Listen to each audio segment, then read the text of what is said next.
Good evening, everyone, and welcome to the North East Non-League Show, sponsored by DJ Private Hire, Gateway Accountancy Services Limited, Elite Goalkeeper Academy, and Motivate. Tonight is joining us as Gav Fell of Blyth Town, and lots to talk about. I think Gav tonight, isn't it? Winning the league, obviously semi-final win last night, and just loads of good stuff going at the moment, isn't there? Yeah, there's lots going on. Thanks for having us. Looking forward to it. Excellent. Just going back to kind of the summer 2023, and we obviously some top signings coming in and building up the season. I mean, what was the aim at the start of the season? Was it winning the title or just trying to get out of the league into Division 1? I think it's fair to say at the back end of 23 we finished in 6th place. And we kind of missed it. The back end of the season was really poor, and we missed out on FA Cup football, and I think also the playoffs by 3 or 4 points. And it was frustrating, but myself and Mick, we sat down and we knew that we needed to kind of recruit a few and all the rest of it. But when we got the players that we were looking to try and get in, it was right from day one, minute one, it was about promotion, whether that's winning the league outright or whether that's going via the playoffs. Sat down with the chairman and the committee, and we kind of said, look, this is what we need to give it a real good go this season. And kind of you put your neck on the line, if you like, and say, look, if we get that and you give us the conditions for it to go and be successful in terms of kind of player budget and all the rest of it, then we'll get promotion. Like you say, from day one, minute one, it was all about promotion, whether second place or through playoffs or whether actually winning the league. Yeah, do you think that's set any kind of like early pressure going to them early games at the start of the season, just wanting to set a tone from the off? Absolutely, yeah. We come back a week earlier pre-season to make sure that we got a week kind of head start, if you like. We changed pre-season, James. I think from our perspective, we'd been playing like the likes of like the lower league teams, lower opposition. Kind of the season before. This year we changed it. We had the likes of Blyth Spartans and kind of real kind of good tests for us, if you know what I mean, where we spent a lot of time without the ball and we got a lot of good fitness. So ultimately, like from the day one, we kind of made no bones about it when we were recruiting players and we're bringing them in, and also the players that we retained from last year. We said like we're going for promotion. We had a big presentation with all of the lads at the start of the season where we got them into the club and we put on the big screen and we talked about kind of Operation Promotion, if you like, and we kind of talked about it right from the start. So everybody was like super clear in terms of what we were looking to achieve and what we wanted to do and how we wanted to do it. So yeah, it was kind of from the first day of pre-season, it was all about kind of gearing up to get them out of the league. Simple as that. I think that showed, didn't it? The first 8 games unbeaten. I mean, you couldn't get a better start at the time, could you? Yeah, we started really well, and I think that's come off the back of a real good, solid pre-season. Coaching staff, Paddy, Millie, Ruff, obviously myself and Mick and Ian, kind of we did a lot of work in pre-season to really get ourselves kind of super fit and get in a real good place. The lads put a proper shift in. So whilst it was lovely to get off to a real good solid start, it was also kind of not expected as such, but it was like it wasn't a surprise. It was like, you know what, there's going to have to be a very good team to kind of, if we're on with game and we do things right and we turn up right, then we're going to take some beating. And whilst it was great to get off to that good start, because I think at that point people were then, oh, hold on a minute, like they're here and they're taking it seriously and we're doing it properly and had recruited well. So yeah, great start. We're lucky enough to get the uni nice and early again, so their boys hadn't come back from the summer break, and it's always nice to get them kind of in the first few games because it gives you that little bit of leeway, because once they're back, they're a different challenge altogether. But yeah, it was a real good solid start and kind of dead pleased with the way it went. Yeah, and a little blip, if you can call it that, 2 defeats against Yarm and Jarrah, who I watched both last night, two really good sides as well. I mean, was there much said after the 2 defeats? What was the direction after them games? In a way, you know what, I think they were both pretty timely because you go on that run of 8 games unbeaten at the start of the season, and sometimes you might believe your own hype, if you like, and everybody was like, oh, Blyth are serious and Blyth are this and Blyth are that, and we went to Yarm and they scored within the first 15-20 minutes, and then literally defended for their lives. And we went to Jarrah on an absolute scorcher of a day. The pitch was absolutely immaculate. You turn up and go, you know what? Well, this will suit it down to the ground. And the Northern League, especially in League Two, which has been a real good league this season, has got a real good tendency of kind of biting you in the backside when you're least expecting it. And not that I'm saying Yarm and Jarrah on good sides, they're very, very good sides, but the one thing that we didn't do is we didn't apply ourselves properly in the games, and you give good teams the opportunity to defend something or defend a lead. And we've done that a couple of times this season, and sometimes we've bailed ourselves out and sometimes we come unstuck. And them 2 games, credit to both of them, they deserved the win and they deserved the points. But like I was saying at the start, it's also a timely reminder that you kind of take your foot off the gas and you've literally got to turn up to every single game and do it right. So isn't. I mean, the wins did come back, and obviously the goals as well. Goals absolutely flying in after that little period as well. As a manager, how easy when the lads are playing that well, the goals are flying in, to kind of just say, right, go out there and do it again? No, we always do it right in terms of our preparation. I know myself, I've probably watched, excluding our games, I've probably watched 35, 40 games this season.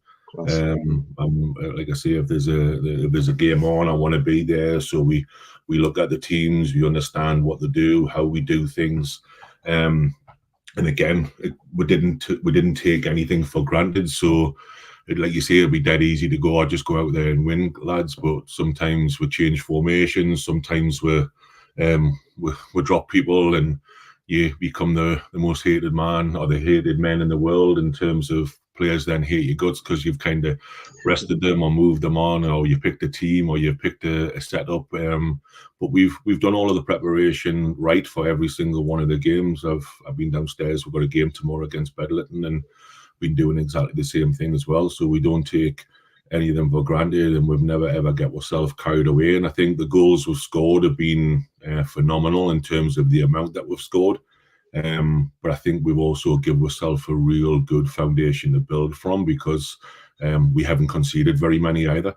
And if you can not concede many and you can score lots, then what you've got is a real good recipe for some a successful season. That's what we've said. And again, that's not just the back four and the goalkeeper. We kind of defended from the front, and we worked hard, and the midfield worked hard, and we make it difficult, because the one thing that we did know with the lads who were brought in is we're not going to guarantee goals, but we're going to score a hell of a lot of them, if you know what I mean. So as long as we're not shipping them in at the other end and bringing the likes of Rob in and stuff like that, it's made a huge difference, because we didn't ship many in this season, so it was good. Yeah, I think the VARs mentioned as well, obviously that's been massive, beating Chester Street United, Tadcaster, Crook, AFC Liverpool and Bishop Bolton as well before losing to Wickham. Did you enjoy that run this season as well? Yeah, loved it. Absolutely loved it. We got off to a stuttering start, if you like. We drew with Chester Street United, and they were good value, to be fair. They did really well on the day, and we beat them on penalties. And then you look, and I think where we kind of benefited a little bit was we got quite a few home draws.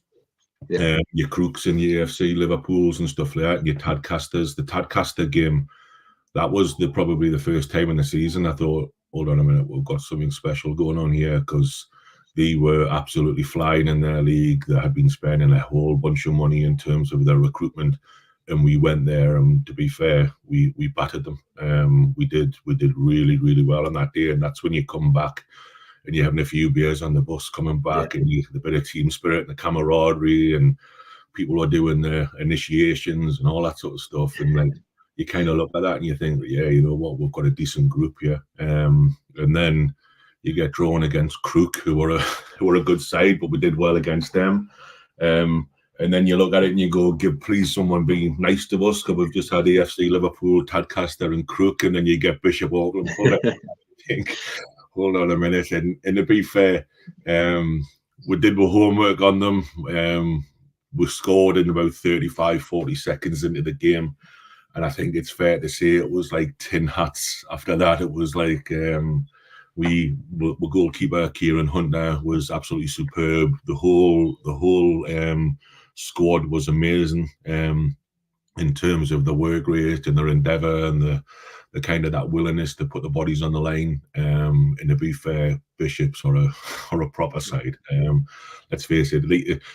I know they probably won't, but if they keep that squad together in that promotion and kind of take that team up, they shouldn't have any issues whatsoever on the next step up, because they were recruiting not just one league above where they were recruiting like 2 and 3 leagues above where they are, like Louis Johnson and people like that, Marcus Gotti and all them. Like they've got some proper players. So and you get through that on penalties, and then you get Wickham, and to be fair, no disrespect to Wickham were value for it on the day. They had done a job, and they come and did it right, and it was a real good game of football, and we got beat on penalties, but it was probably out of that Vars run, it was probably our worst performance in terms of it. We're at home, and we should have probably given a little bit more in terms of the performance, but we didn't really get going, and ultimately we went to penalties, and we had already won 2 in the FA Vars, and the run itself on penalty shootouts. So the law of averages tell you you're going to miss, you're going to lose one, and unfortunately it was against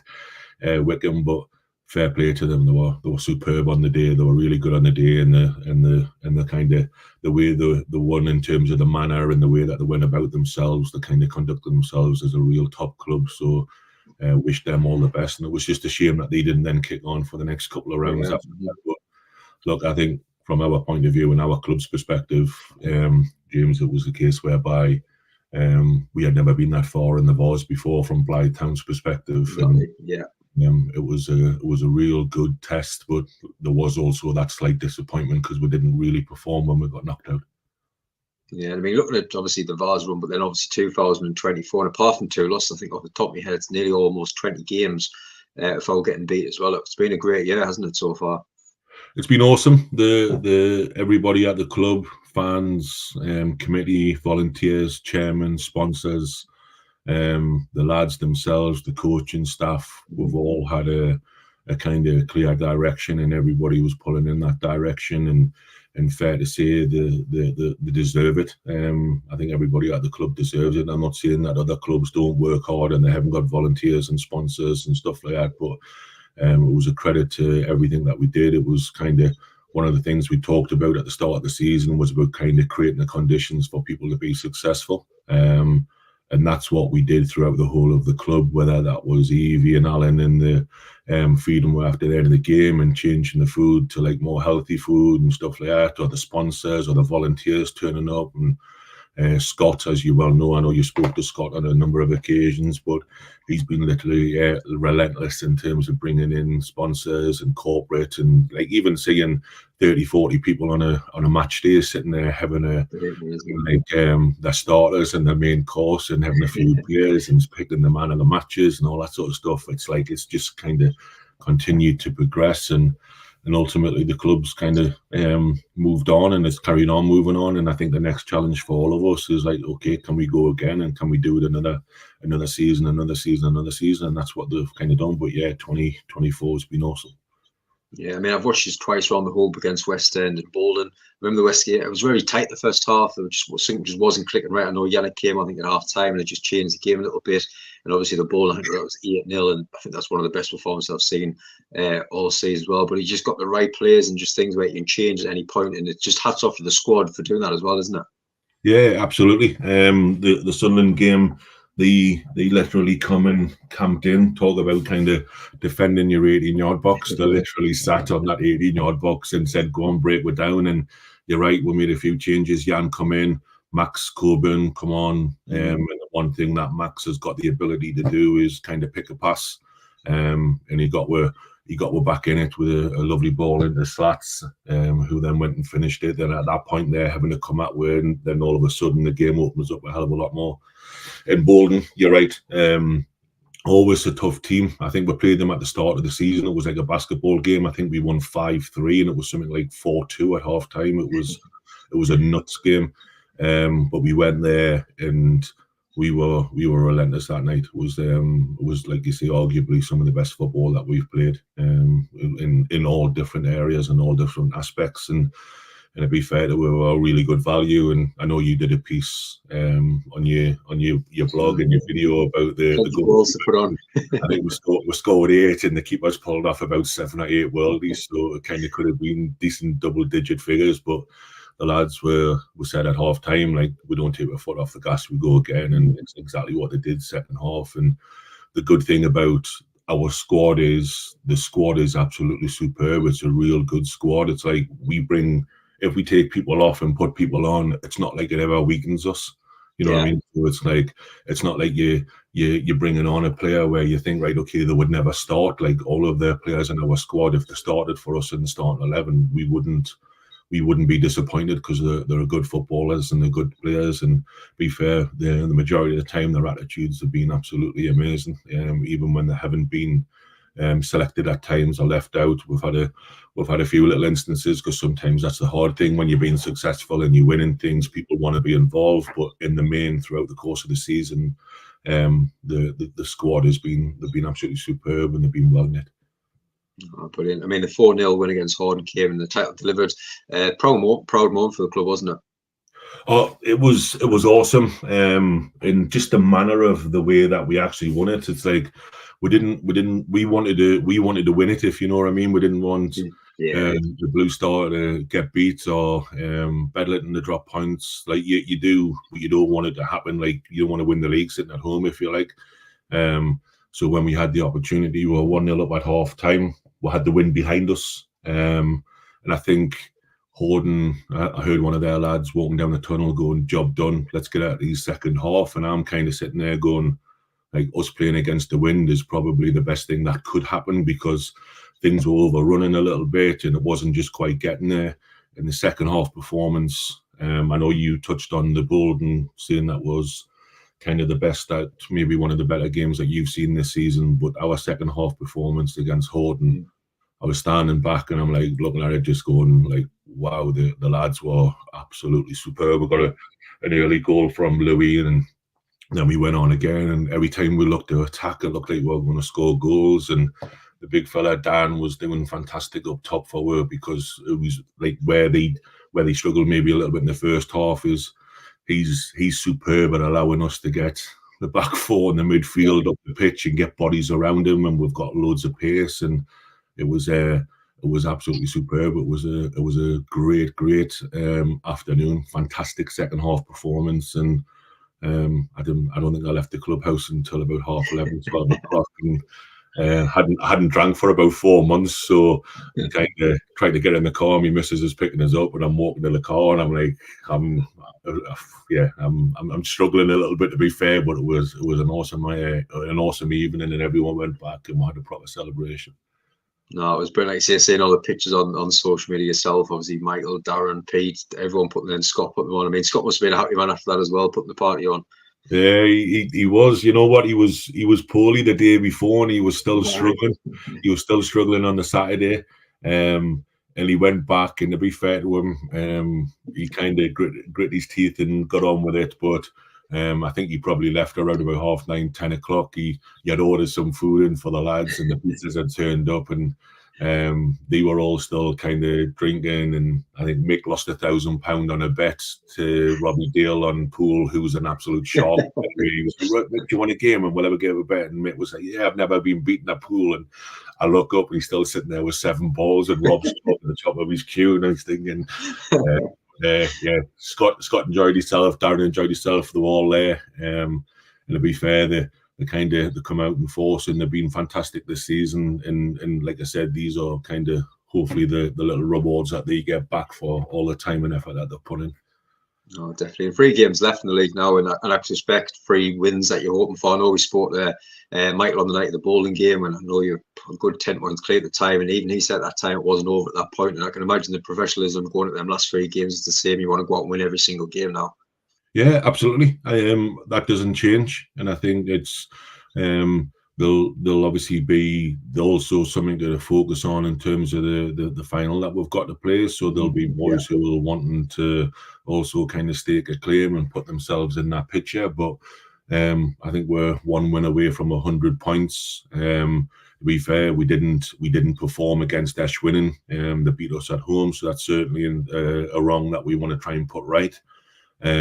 FC Hartlepool, to be fair, when we played them away, it was probably one of our hardest away games of the season because they were decent. They were decent that night, and I think we were just a little bit more clinical on the night and scored the goals. And the other teams, Bedlington, who we've got tomorrow, and let's face it, they're our local rivals, and they'll be wanting to beat us, and we'll certainly want to be beating them. And they've done fantastic again, getting themselves secured into the playoff spots. But yeah, we said even when we had won the league against Horden, the one thing that doesn't happen between now and the end of the season is this season doesn't just fizzle out into like nothing. You know what I mean? We want to kind of just make sure we maintain that momentum, and then that momentum gets taken into pre-season, and then hopefully you try and pick up from where you've left off, and that's the plan. Exactly. And last night as well, beating Benfield in Northumberland Cup semi-final as well, but obviously beating Whitley Bay, Morpeth, and some good sides as well. You must be really looking forward to the final St James's. Yeah, absolutely. It's kind of when you look at all of the draws that we have had, whether it's been the FA Vars or the Senior Cup, we've not had it easy.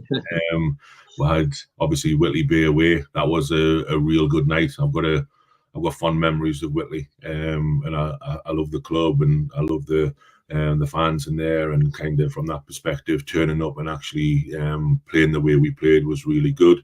And then you look for another nice draw or an easier draw. If worst case scenario, home draw, and you get the flaming reigning champions away on their pitch, and you think, well, hopefully they might take it easy, and you've got every man and his dog playing. And to be fair, we're 2-0 up at half time, and played really, really well in the first half. They obviously had to have a go in the second half, and they were decent in the second half, to be fair. Again, we defended well. The goalkeepers pulled off a good few saves, and they get the goal with about 5-10 minutes before the end, and it was like the Alamo after that were kind of and I always remember one thing out of that game, and we still laugh about it now because people on the WhatsApp and on the groups were kind of 2-1 up with about a minute and a half left, and Max gets the ball on the edge of the 18-yard box and was screaming I'm screaming at him, get it in the corner.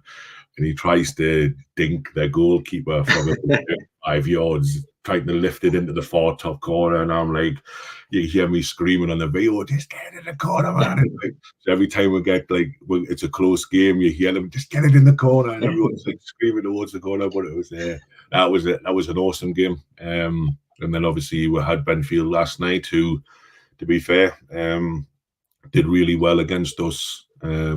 First half, and we're probably the better team, and then second half, us coming down that bank, it was a bit more even, if you like, in terms of it. Dan does what Dan does. He had 3 opportunities, scored 2 goals, and by all accounts had a miss of the season. And then we take them to penalties, and obviously we scored the 5 out of 5. So from that point of view, it was all good, and we're in the next round. So we get Asherton or Newcastle. So hopefully it'll be Asherton doing the job, because I don't know if after a very, very long 50-odd game season, whether you want to be chasing in the 23s on the biggest pitch in the northeast, it's going to be. But you know what? Again, it's something that we'll enjoy. We'll go and give it the best shot and see where it kind of brings us. But again, it's good from a club perspective. So, and again, it's something to really look forward to. Yeah, I think just even last night, the Durham Challenge Cup, Wickham and West Sortland, and putting the videos on the buses pulling up and the mascots and the teams and the cheering rooms coming out. It's just a little bit different in the season, and it's special to some players, isn't it? Oh, without a doubt, and kind of fair play to Newcastle and Sunderland for kind of putting their pitch up for it, because they've still got obviously games coming up in the Premier League and all that sort of stuff, and in the Championship. But yeah, listen, at the end of the day, I think it's a real good thing to look forward to. It's a nice thing to finish the season off. But you know what? When you play on some of the pitches that we play on, to hopefully get on a pitch where you're getting a true bounce, and kind of you're working on a Premier League football club football pitch. It's something where it's just like, yeah, it's great, because there's times where we've been in quagmires and overgrown grass and bubbles and all that sort of stuff. So from that point of view, kind of playing there will be awesome. Will be superb for the lads. That'll be great. Looking ahead to Division 1 next season as well. I mean, already this year, as we mentioned before, beating the likes of Whitley Bay, Crook, Bishop in that league, and also Morpeth above that division. Must be full of confidence going into the division. Confidence, but also kind of, I think I say this quite a bit. It's kind of we should have confidence. We're a good side, but we'll never be arrogant about it. And let's face it, that league is a real good league. Like when you look at Bishops have been exceptional. But we played Benfield, and if you look at Benfield, you look at the league table, then it should be an absolute shoo-in, right? Because Benfield are like 4th or 5th bottom. They've had a bit of a tough time, but actually Benfield are a very, very good team, and that kind of gives you a real good understanding of how tough that first division is going to be. And I think ultimately, when you look at some of the teams that are in there, you know for a fact that you're going to be in for a hard time, and there's definitely not going to be a Bolton kind of 8-0 victory in the first division. But I think the one thing that gives you a level of confidence and a level of kind of aspirations, if you like, is you see the likes of Birtley and Borough Rangers who have went in there and really held their own, and Birtley's obviously in the playoffs. And done fantastically well. Bryce and his team have been awesome this season, and I think you look at that and you go, you know what, if you go there with a good squad and a good mentality and good management team and good structure and stuff like that, which they have got, then from that perspective you give yourself a chance. And then you look at like say your Heaton Stands, who have come back up in terms of getting into that league. I know they've been in there for a few seasons now, but again, they're in the playoffs. So it just goes to show that if you do things right and you do it in the right way, then it gives you a real good fighting chance. And I think the one thing from our perspective is it's a very well run club. Scott runs the first team very, very well, and kind of from a sponsorship perspective and going out there and kind of bringing in sponsors and doing that. So I think the one thing that does give us is it gives us a real good foundation to then kind of build from. And obviously we've got a good squad, and it's down to Mick and myself to kind of look at that and go, what do we need, and do we need anyone, or do we give all the lads a chance, or do we look for a few little areas that might kind of improve us again? And that's down to us to do that in the summer.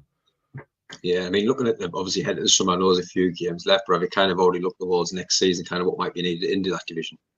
Yeah, well, we've already talked about kind of when we're going back pre-season wise, and we're getting that in place. We're looking at kind of in terms of the squad itself, because let's face it, we would like to keep the majority of that squad together, if not all of that squad together. But with all due respect, there's obviously another 30 odd 40 teams who will probably be looking at some of our players as well. So I think over the next coming weeks, it'll be a case of sitting down and having conversations with the lads and seeing what they're looking to do and what they're wanting and stuff like that. And there might be some of them are going, look, you know what, it's been great, it's been emotional, so I'm gonna kind of go out on a high and look for something else, and that's absolutely fine. It happens in football, and I think once we've had them conversations and we understand where people are, then that will also give us a real good understanding to what we need to then go and do.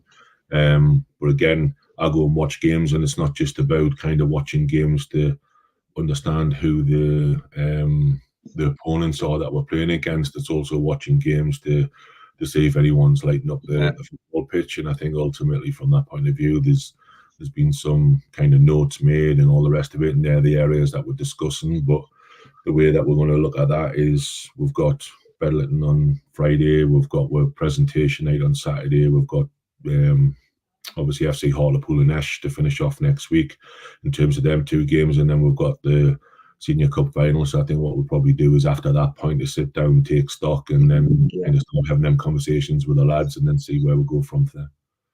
Really good. I mean, we've got to chat about them playoffs. We'll have to, obviously, after last night's Yarms draw, that's all now decided with the games and who's going to be playing each other. I mean, looking at Division 1 and Division 2, it's going to be so exciting. I mean, looking at Division 1 first with the 4 teams there, who are you fancying out of them for? You know what?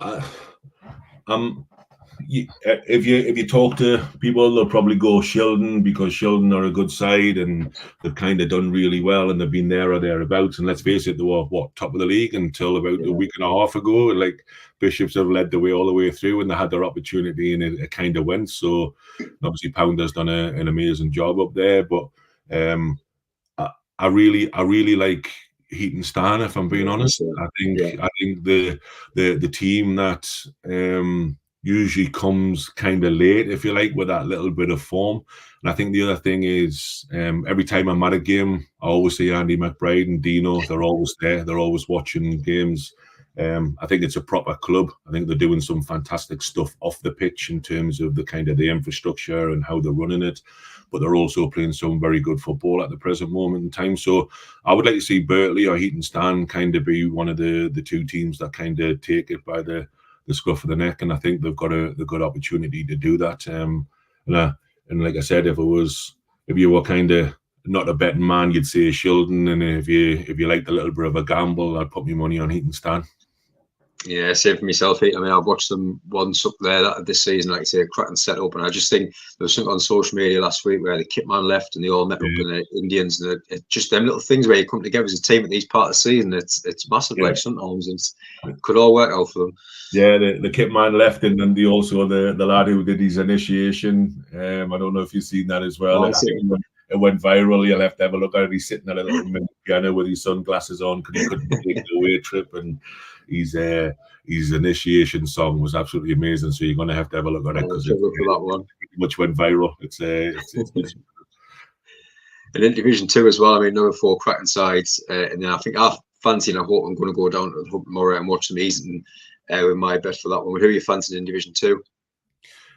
You know what? It's like, again, I think it's got the same sort of feel as Division 1. I think if you weren't a betting person, you'd stick your money on Blue Star because they had a bit of a tricky spell. It's taking a little bit of time, but they're playing well at the present moment in time. We've played them a couple of times in the last 4 or 5 weeks, and we drew with them twice. Both games were like very even Steven. We were better in the first game in the first half, and they did better in the second. And last week they were great in the first half, and we were really good in the second half. And ultimately they're a good side, so you cannot look past them. But I look at Eason. I speak to Ollie on a regular basis. We keep in touch with each other, and I think he's a great lad. And ultimately from that perspective, they've done well. They've done really well. They went to Blue Star. And I think on that night they beat them 5-0 at their place, and they're a good footballing side. And I think they're coming into a little bit of form over the last few weeks. So I'll sit on the fence and say, if you, like I said, with a little bit like earlier on, if you weren't a betting man, you'd go Blue Star, and if you like a little bit of a gamble or a little bit of a more of an outsider, then Eason. That's going to be some cracking few weeks coming up. Before we go, I've got to mention obviously Ben as well. He must be proud, obviously, getting that 100 club last week. He's done really well this season again, hasn't he? He has. He's done fantastic. He's played every minute of every game. So from that point of view, he's been superb. And he last season or the season before, he had his critics and all the rest of it, but he was a 17, 18-year-old kid, and he's now starting to look like an established Northern League player. But you know what? I think it's fair to say he needs some credit in terms of the games that he's played and the age that he has. But I think he's learned a hell of a lot from the likes of Robbie being around him this season. In terms of it, his calmness and his assurance and kind of his comfortability on the ball. But what I will say is we are surrounded in our club with some fantastic young footballers. Your Evan Fogarty's, your Nathan Beasley's, your kind of them sort of players, Lucas Coopers, your Charlie Walkers, they're all young lads. Louis Calvert, I think everyone thinks he's like 35-year-old because he's been around the Northern League for so long, but he's still a young kid, you know what I mean? And Alex Phil and like goalkeepers, like there's a whole ream of them, and I've probably missed a couple out, so I'll apologise for that. But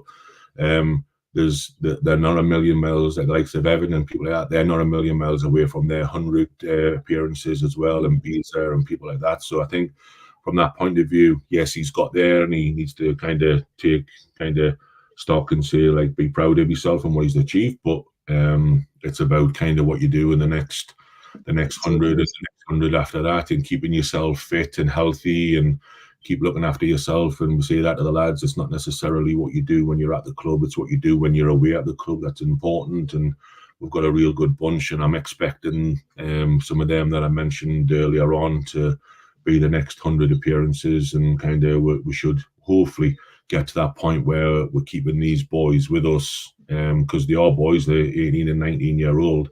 We're keeping these boys with us for the next 2-3 years, and hopefully we can continue to progress, and they can kind of then start becoming household names in kind of the Northern League and hopefully above if we're successful in what we want to achieve.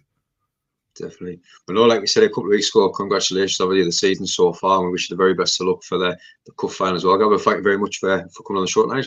You're welcome. Thank you for having us, and keep up the amazing work.